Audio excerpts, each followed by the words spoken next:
Olá, bom dia, boa tarde, boa noite, dependendo do horário que você está assistindo esse vídeo. Nós vamos começar mais um Cristianismo Sem Cortes, que é um pedaço da Palavra de Deus para a gente poder meditar durante essa quarentena. Hoje eu quero tratar, e eu vou tratar nesses dias, além de Marcos, que é o que a gente está vendo, em Filipenses, e espero que a gente caminhe pelo livro de Filipenses como um todo durante esse período, certo? Filipenses capítulo 1, versos 1 até o verso de número 11, é o que nós vamos tratar hoje. O texto traz a seguinte leitura: Paulo e Timóteo, servos de Cristo Jesus, a todos os santos em Cristo Jesus, inclusive bispos e diáconos que vivem em Filipos. Graça e paz a vós outros da parte de Deus, nosso Pai, e do Senhor Jesus Cristo. Dou graças ao meu Deus por tudo que recordo de vós, fazendo sempre com alegria súplicas por todos vós, em todas as minhas orações, pela vossa cooperação no Evangelho, desde o primeiro dia até agora. Estou plenamente certo de que aquele que começou a boa obra em vós há de completá-la até o dia de Cristo Jesus. Aliás, é justo que eu assim pense de todos vós, porque vos trago no coração, seja nas minhas algemas, seja na defesa e confirmação do Evangelho, pois todos sois participantes da graça comigo. Pois minha testemunha é Deus, da saudade que tenho de todos vós, na eterna misericórdia de Cristo Jesus, e também faço esta oração, que o vosso amor aumente mais e mais em pleno conhecimento e toda a percepção, para aprovardes as coisas excelentes e serdes sinceros e inculpáveis para o dia de Cristo, cheios do fruto de justiça, o qual é, mediante Jesus Cristo, para a glória e louvor de Deus. Vamos orar. Feche os olhos e vamos orar neste momento para receber a palavra de Deus com fé. Pai, nós nos colocamos na Tua presença e rogamos que o Senhor esteja nos ajudando no entendimento desse texto e que nós possamos trabalhar ele nas nossas vidas, em nome de Jesus. Amém. Por que Filipenses? Filipenses é a carta da alegria, é a carta da felicidade. E um momento como o nosso, um momento de quarentena, por assim dizer, de isolamento social, ele parece trazer uma série de reflexões a respeito sobre como a vida é passageira, é curta e parece ser sem graça. Mas aqui, Filipenses é a carta de alegria em meio à dor, a carta de alegria em meio aos sofrimentos, a carta de alegria em meio às algemas. Paulo, quando escreve sua carta aos Filipenses, ele se encontra preso. Ele está preso em Roma, ele vem depois de mais ou menos 4 anos e meio pregando em Jerusalém ali, por volta de Atos 21, e então depois ele vai para Roma, ele é espancado, ele passa por um naufrágio, ele é mordido por cobra, ele passa fome, ele passa sede, tudo isso está narrado lá em 2 Coríntios capítulo 11.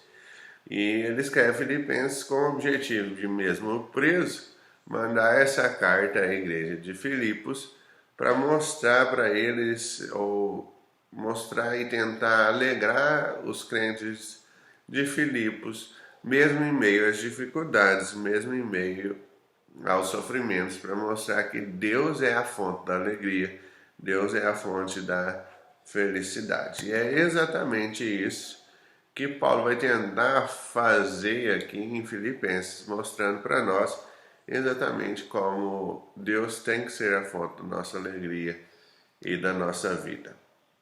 Então ele começa aqui no nosso texto de hoje, a partir do verso 1, apresentando que é ele mais um que estão escrevendo o texto. E ele fala, ó, Paulo e Timóteo, servos de Cristo Jesus, a todos os santos em Cristo Jesus, inclusive bispos e diáconos que vivem em Filipos. E aí ele faz a saudação normal dele, graça e paz a vós outros da parte de Deus, nosso Pai, e do Senhor Jesus Cristo. Quando nós olhamos aqui, essa grande saudação aqui, Paulo primeiro fala que é ele e Timóteo que estão juntos. Timóteo, ele é considerado o discípulo que vem junto com Paulo. É um daqueles que Paulo vem treinando ou vai treinar durante a sua vida, exatamente para receber e para depois ser um dos pastores das igrejas. Então, Paulo vai treinando Timóteo e os dois vão escrever ao povo de Filipos. O interessante é que eles se apresentam ali no verso número 1 como servos de Cristo. E a palavra no grego é doulos, significa escravo, entendendo que Paulo se coloca como escravo de Jesus Cristo, não apenas como um servo, porque o servo tinha um objetivo de ele poderia sair quando ele quisesse, deixar o seu dono e trocar de dono.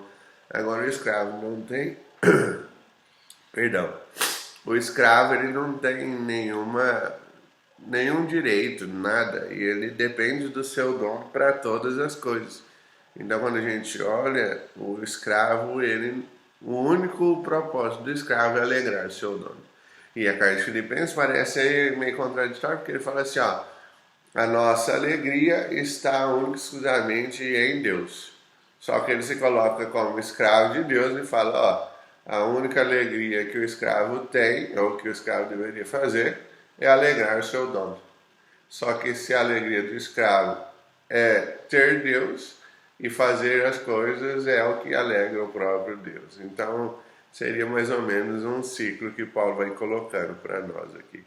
E o texto de hoje, então, vai nos falar, a partir do verso número 3, sobre o como é importante nós temos irmãos ao nosso lado. A alegria que vem de um entendimento sobre quem nós somos perante Deus. Essa é a alegria que Paulo vai pregar aqui. A alegria que vem daquele que entende sobre quem eu sou perante Deus, sobre quem Deus é e sobre como Deus trabalha na nossa vida. Um dos primeiros ensinamentos que o texto vai nos trazer é que é necessário eu e você termos irmãos, eu e você termos laços de amizade, laços de serviço e laços de amor uns com os outros. É preciso que eu e você sirvamos uns aos outros em amor. E aqui é exatamente, ele se coloca como servo, como escravo de Cristo, para servir os outros também. São os irmãos que cuidam uns dos outros, onde cada um de nós temos que ser os proveitos, temos que aproveitar as nossas dádivas e os nossos dons para servir o outro. Ele coloca aqui em 2 pontos no primeiro versículo ainda, falando sobre presbíteros ou bispos e diáconos. Diáconos, a palavra significa servir, liderar, cuidar. E o diácono, quando ele é instituído lá em Atos, eles são instituídos com o objetivo de suprir as necessidades materiais, de estar dentro das casas das pessoas, de realmente ver o que as pessoas precisavam. O diaconato aqui, ele tem uma função primordial no começo da igreja, e até hoje deveria ter também, de saber como as pessoas estão. Se elas passam por algum tipo de necessidade, o diácono tem que saber. Então ele fala dos bispos ou dos presbíteros, aqueles pelos quais também foi instituída a liderança da igreja, para que a liderança cuidasse espiritualmente do povo. E aqui Paulo está deixando bem claro para os filipos que existe uma liderança estruturada dentro da igreja, que não é qualquer um sair passando em cima do outro, não. Existe uma liderança que é estruturada por Deus dentro da igreja. Então, quando a gente chega aqui em Filipos ou em Filipenses, Paulo vai mostrando para nós que é necessário termos um vínculo de amor, um vínculo de proximidade, um vínculo de estarmos cada vez juntos uns pelos outros. E por isso, verso 3 e 4, ele vai falar o que ele está fazendo pelo povo de Filipos. Ele fala, estou orando, eu dou graças a Deus por tudo que eu lembro de vocês. Eu estou fazendo sempre com alegria súplicas por todos vocês nas minhas orações. E Paulo ora pelo povo de Filipos aqui. O interessante é que se você volta um pouquinho às suas escrituras, a gente vai lá em Atos, nós vamos ver exatamente como Paulo trabalha lá em Filipos e como ele luta lá a plantar a igreja. Em Atos capítulo 16, ele sai, ele escuta o que seria a voz do Espírito falando para ele ir, sair da Ásia e ir para a Macedônia. E lá na Macedônia ele acaba caindo em Filipos, certo? A cidade. Filipos era uma cidade cujo nome ela vem da honra que o povo deu ao pai de um grande Alexandre o Grande. Era uma cidade que era muito importante, era uma cidade onde foi fundada os romanos, então não tinha muitos judeus lá, então não tinha sinagoga. Só que Paulo, na sequência lá de Atos, capítulo 16, ele, como o processo de Paulo era sempre ir para a sinagoga e falar, e em Filipos não tinha sinagoga, ele vai rumo ao rio e prega lá o evangelho rumo ao rio.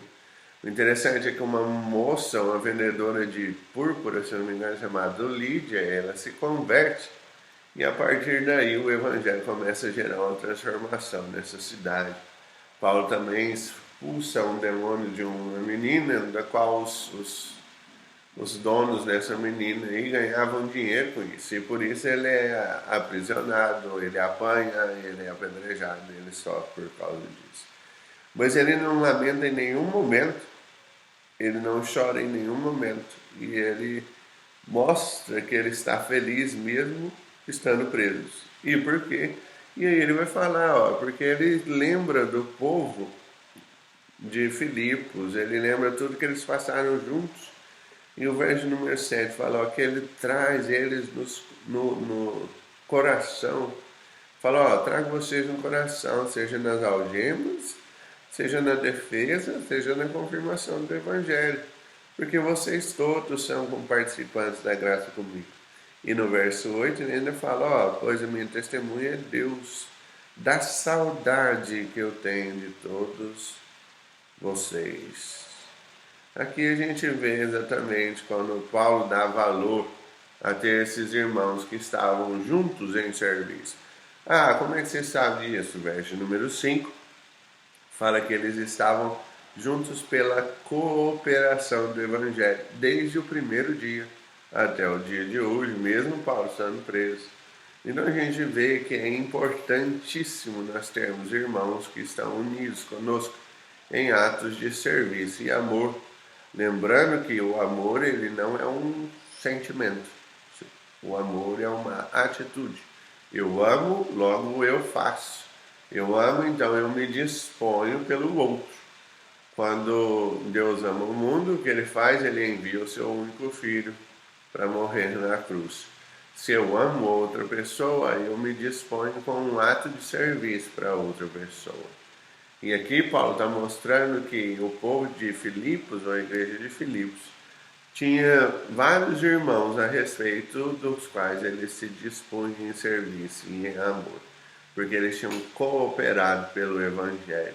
Isso é muito fácil de a gente perceber. Existe um livro fantástico do Shakespeare, está nos dramas históricos, não sei se dá para ver aí, ó, o teatro completo do Shakespeare, nos dramas históricos, uma frase do Henrique V, mais ou menos é uma história real e claro que o Shakespeare colocou nas palavras bonitas aqui do teatro. Mas houve uma batalha entre ingleses e franceses chamada Batalha de Agincourt, onde os ingleses estavam em menor número, eles estavam muito menor número. A maioria do exército inglês já tinha morrido por causa de doenças no decurso da invasão da França. E então, essa batalha de Agincourt ou Azincourt, dependendo do autor que você vai pegar, ela parece ser totalmente perdida para os ingleses. Os ingleses estavam fadados ao fracasso, né? E aí uma das frases aqui que começa é quando um dos soldados ingleses, o Westmoreland, fala assim para o rei Henrique V, fala assim, ó, se agora tivéssemos ao menos 10.000 dos homens que imobilizados se encontram na Inglaterra? Ele questiona, ele fala assim, ó, nós vamos perder essa batalha, mas se a gente tivesse os homens que ficaram para trás na Inglaterra, talvez a gente tinha uma chance. E aí vem a fala fantástica de Henrique V, quando ele fala assim, ó, quem deseja tal coisa, Westmoreland, não, caro primo, se fadados estamos para morte, a pátria em nós já perde muitos filhos, mas se vivermos, quanto menos formos, maior será o quinhão de glória. Deus o decida, não desejes, peço-te, nenhum homem a mais do que o temos. Por jovem, não busco ouro nem riquezas, não procuro saber quantas pessoas a minha custa vivem. Não me aflige ver alguém envergando minhas roupas. Essas coisas externas não me afetam. Mas se é pecado ambicionar a glória, sou o maior pecador que está com vida. Não, por Deus, caro primo, não desejas nenhum inglês a mais, que não me agrada perder a parte da honra que me fora preciso dividir com mais um homem.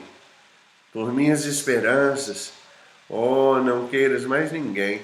Ao contrário, é de vantagem, Westmoreland, anunciar às tropas que se alguém se sentir acovardado, poderá retirar-se antes da luta. Obterá passaporte e para a viagem coroas levará dentro da bolsa. Não queremos morrer na companhia de quem receia perecer conosco. Hoje é dia de São Crispiano. Quem conseguir ficar hoje com vida, chegando salvo a casa, há de dar pulos de alegria ao ouvir falar na data, comovendo-se no nome de Crispiano. Quem neste dia não perder a vida e chegar à velhice, há de todo ano, na véspera, dizer para o vizinho, mais um dia de São Crispiano. Arregassem as mangas, mostra as marcas e dirá, todas essas cicatrizes são do dia de São Crispiano. Tudo os velhos esquecem, mas embora fique tudo esquecido, hão de lembrar-se com minúcias dos feitos desse dia. Em suas bocas serão os nossos nomes tão familiares como termos de uso caseiro. O rei Henrique, Salisbury, Gloucester, Bedford, Warwick, Talbot, Exeter, serão com alegria relembrados ao toque dos seus copos transbordantes. Esta história os valentes hão de aos filhos transmitir, e de agora ao fim do mundo não poderá jamais ser pronunciado o nome de Crispin Crispiano, sem que lembrados de todos nós sejamos. Nós, os poucos felizardos nós, pugilo de irmãos, pois quem o sangue comigo derramar ficará sendo meu irmão. Por mais baixo que se encontre, confere-lhe nobreza o dia de hoje. Todos os gentis homens que ficaram na Inglaterra julgar-se-ão malditos por não terem estado aqui, e hão de fazer ideia pouco nobre de sua valentia, quando ouvirem alguém dizer que combateu conosco nesse dia de São Crispiano. O texto aqui de Shakespeare, quando o rei Henrique V fala, ele fala, ó, não tenta ter mais gente, não. O número não importa. O que importa é aquele que derrama o sangue comigo, esse é o meu irmão. Não importa o nascimento dele, do mais pobre ou o rei, mas aquele que está lá na batalha e derrama o sangue comigo, esse é que faz parte comigo. Paulo fala isso aqui com os filipenses, fala, eu lembro de vocês, eu me alegro por vocês. Verso número 5, por quê? Porque pela sua cooperação no Evangelho, desde o primeiro dia até os dias de hoje. Então, o primeiro ensinamento é a importância de nós termos laços de serviço e amor cristãos. Isso é muito importante para mim e para você, Tércio. O segundo ponto, o segundo ensinamento é como nós devemos desenvolver esses amigos cristãos. Nós precisamos ter pessoas que cuidem de nós e nós temos que cuidar de pessoas. Nós temos que ter essa luta para cuidar dos outros. É saber aquelas pessoas que podem nos cobrar das coisas erradas que nós fazemos. Das mesmas, da mesma forma que nós podemos cobrar as coisas erradas que eles fazem também. Olha só o verso de número 3, os irmãos devem se lembrar exatamente do que aconteceu. O verso número 3, Paulo fala, eu recordo de vocês tudo o que ocorre. Esse relacionamento cristão, ele tem que ser criado, ele deve ser criado em meio à dificuldade, ao sofrimento. É o que diz o texto de Shakespeare, no Henrique V. É aquele que está na luta, aquele que vai derramar o sangue comigo, é exatamente aquele que vai ter mais força para andar junto comigo, é aquele que vai conseguir caminhar comigo mesmo em meio à dificuldade. Por quê? Porque a gente derramou sangue junto, porque a gente enfrentou grandes batalhas juntos. Então nós temos uma amizade muito mais fortalecida do que aquele que não enfrentou nada comigo, do que aquele que não caminhou comigo, do que aquele que não se dispôs para enfrentar grandes batalhas comigo. Aqueles que ficaram na terra, em Inglaterra, vão só ficar olhando, porque eles não têm um engajamento maior com isso. Quando a gente olha para a igreja, o nosso laço de amor e serviço, ele vai sendo fortalecido cada vez mais quando eu resolvo cada vez mais servir, cada vez mais me dispor, cada vez mais batalhar. Ao invés de simplesmente criticar, eu tenho que servir, buscar e trabalhar e derramar o meu sangue por isso. Então é onde Paulo fala, ó, vocês cooperaram comigo, vocês participaram dos sofrimentos juntos comigo. Aqueles que sofrem juntos, eles aguentam uns aos outros juntos, muito maior. O amor forja na luta juntos a gente, ó, como um único elo, com um elo muito forte, certo? Então, a grande pergunta que fica é, você pode anotar nomes de pessoas dos quais você partilhou a vida no Evangelho juntos? Vocês enfrentaram coisas que foram difíceis juntos? E aí a resposta fica a seu critério. A outra questão é que eu e você devemos nos envolver no trabalho. Forjar esses amigos em guerra, forjar esses amigos em batalha. Passar por tempos duros. Passar por tempos ardilosos e trabalhosos. Isso funciona em todas as áreas da igreja. Receber visitantes. Você tem que ir atrás dos visitantes, receber os visitantes, preparar lanches, seja para o domingo à noite, seja para outro evento. Você tem isso em gastar suor e sangue em mutirão, onde vai ajudar a participar da construção da igreja. Na salinha de crianças, quando é necessário ter um ajudante, ou mesmo uma sala de crianças, e é na salinha de crianças que você vai forjando laços com outras pessoas também. Na limpeza do templo, é exatamente onde você também forja laços com outras pessoas.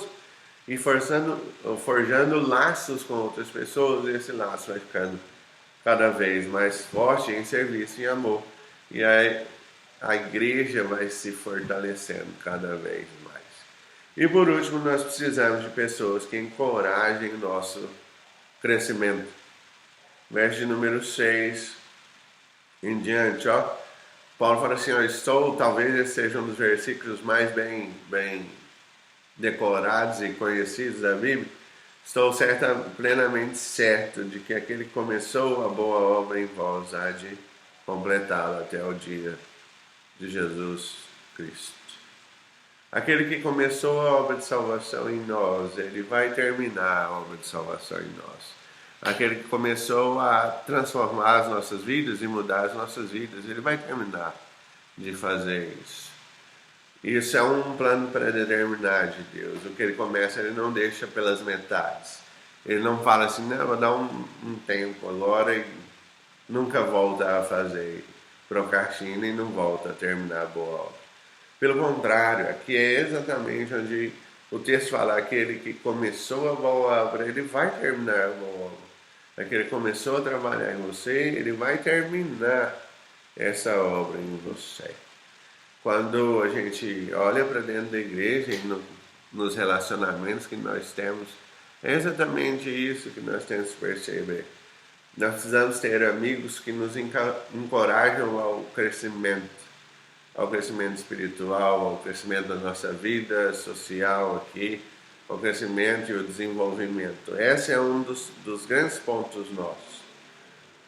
O bem-estar de Paulo aqui, ó, não está no financeiro, não está na liberdade, não está em nada dessas coisas. O bem-estar de Paulo está exatamente em Cristo Jesus. O bem-estar de Paulo está exatamente em saber que Deus é o centro da vida dele. Então, mesmo preso, ele consegue estar feliz.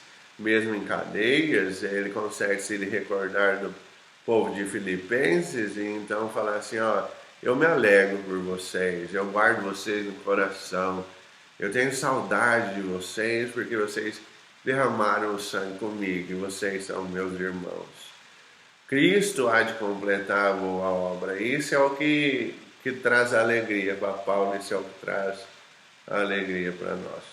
Quando Cristo escolheu te salvar e me salvar, Ele começou a boa obra.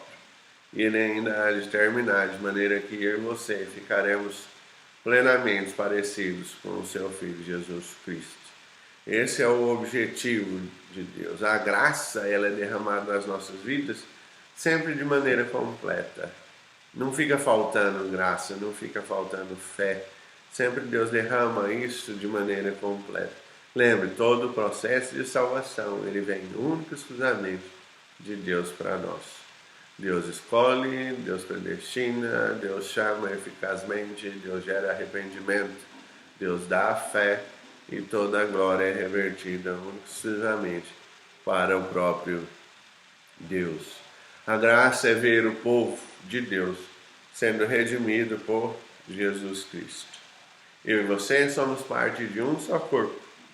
E se eu e você somos parte de um só corpo, nós temos que fazer esse corpo funcionar da maneira correta. Por isso nós precisamos ter laços de serviço e amor uns com os outros. Nós precisamos forjar amizades cristãs verdadeiras, derramando sangue juntos.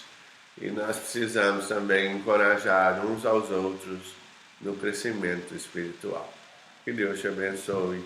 Tenha uma ótima semana.